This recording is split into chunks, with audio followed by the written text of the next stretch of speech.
Hello again. Let's continue now from where we have stopped in the previous lecture. We have seen all those points in the previous lectures. Okay. Now we are going to check the difference between the RIP version 1 and RIP version 2. Okay. So RIP has two versions, version 1 and version 2.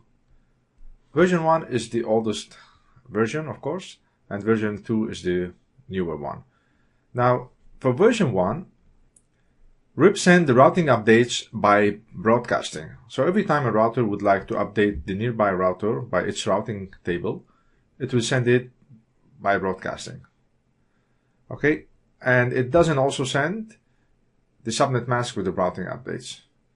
That's why we call it's a class full routing protocol.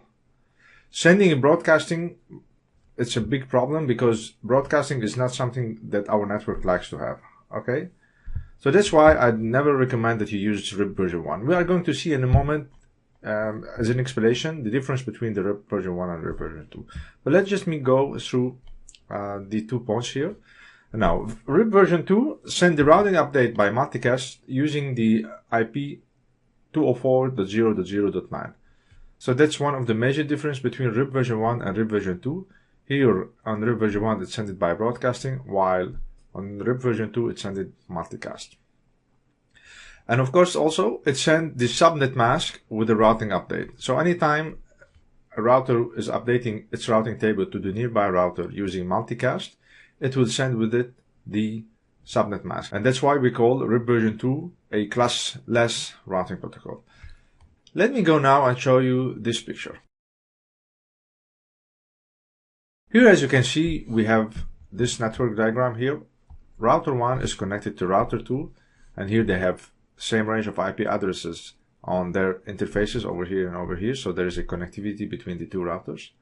And from router 1 there is a network which is 10.0.1.0/24, and router 2 there is another network connected to it which has a subnet of 10.0.2.0/24. Okay? Now, if you want to enable RIP version 1, then we have to enable the process over here, version 1, and over here also. Okay? Now, the routing table that this router R1 as having a RIP version 1 enabled, that it will send the routing table by broadcasting. Okay? Broadcast. Same do router 2. Alright? Also by broadcast. Alright, that's one. The second thing is, we said that RIP version 1 is a class full routing protocol. What does it mean here? If you look at here, you have this subnet of 10.0.1.0, and here you have 10.0 of 10.0.2.0. Okay, that means the network here is 10.0.2.anything. Okay, because it's /24, and here is 10.0.1.anything. Alright, if you look here to the network ID here, they are different. There is 10.0.2 and that one is 10.0.1. There are two different network IDs. But that's good. But if we look to the first octet here, it is 10. And 10 comes from class A. Okay? And the default subnet mask of the class A is 255.0.0.0 or /8. Okay, so RIP version 1 will not understand /24 as you see it here. He will understand /8 because that's a class full routing protocol. Another meaning, when router 1 wants to update or wants to send the update to router 2, then it will send the update saying that at my interface here, I have a network connected which is 10.0.0.0. Okay, and here also router 2, when they want to send also the update to router 1, it says that my network here is 10.0.0.0 because that's a class full routing protocol. Okay, so let's look here what will happen if router 1 send this update to router 2 saying that my network here is 10.0.0.0. Then router 2 will look into its routing table and see, oh, 10.0.0.0 is already in my routing table. So I will not take this and put it in my entry. So this one will not comes in the entry. Say this network over here want to send to 10.0.1.5, okay, a PC which is setting here, okay, which is 10.0.1.5. Then it comes to the router, and then because we have RIP enabled, RIP version 1 on the router, then it looks in the routing table and say, oh, he needs to go to 10.0.0.0, okay, and not 10.0.1, because again, that's a classful routing protocol. And then in this case, you say, oh, 10.0.0.0 is on my network. You see it here, it's on his network. Then he will not forward it here.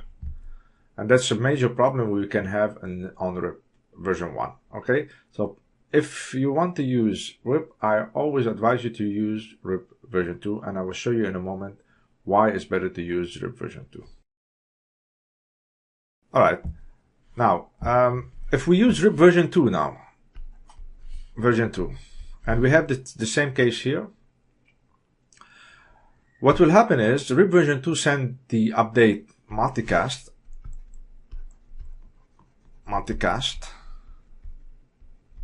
and then from here also send it multicast. And then it is a classless routing protocol, okay? That means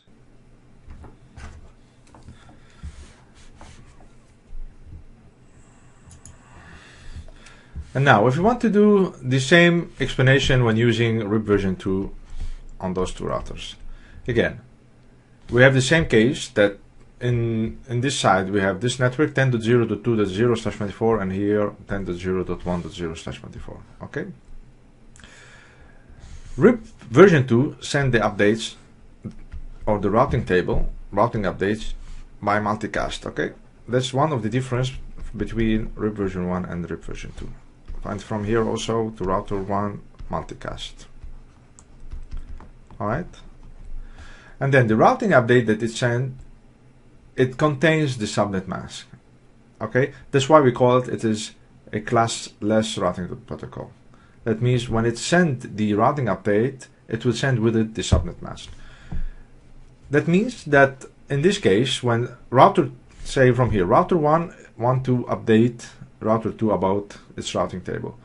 One of the entries of the routing table of router 1 will be listing this network, which is 10.0.1.0/24.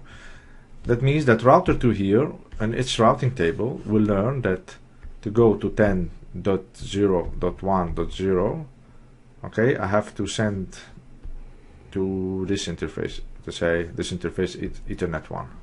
I have to send to my next hop address, IP address, which is Ethernet 1. All right, Ethernet 1.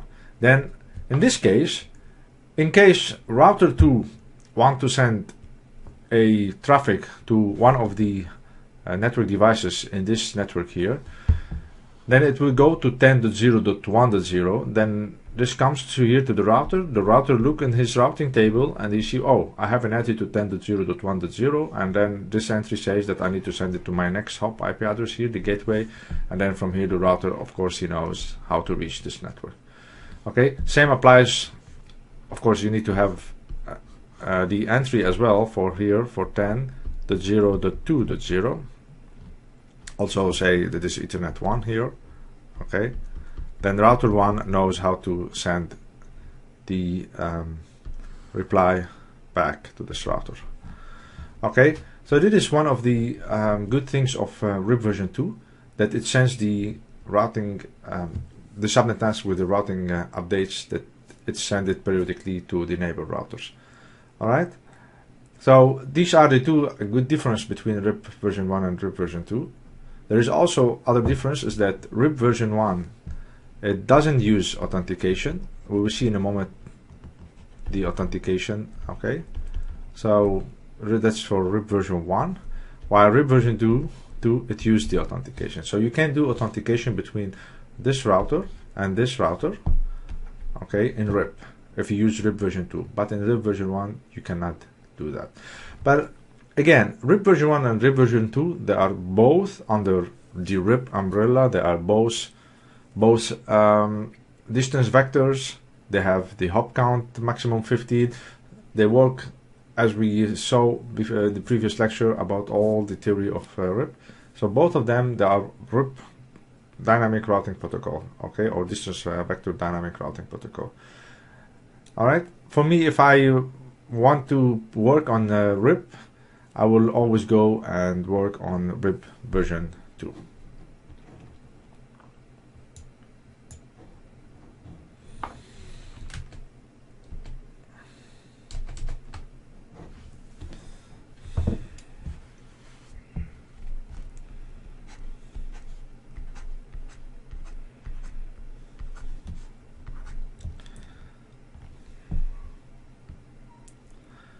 So we have seen RIP version 2 and version 1. We've seen the difference between both of the versions. So version 1 sends routing updates by broadcast and doesn't send subnet mask with the routing updates.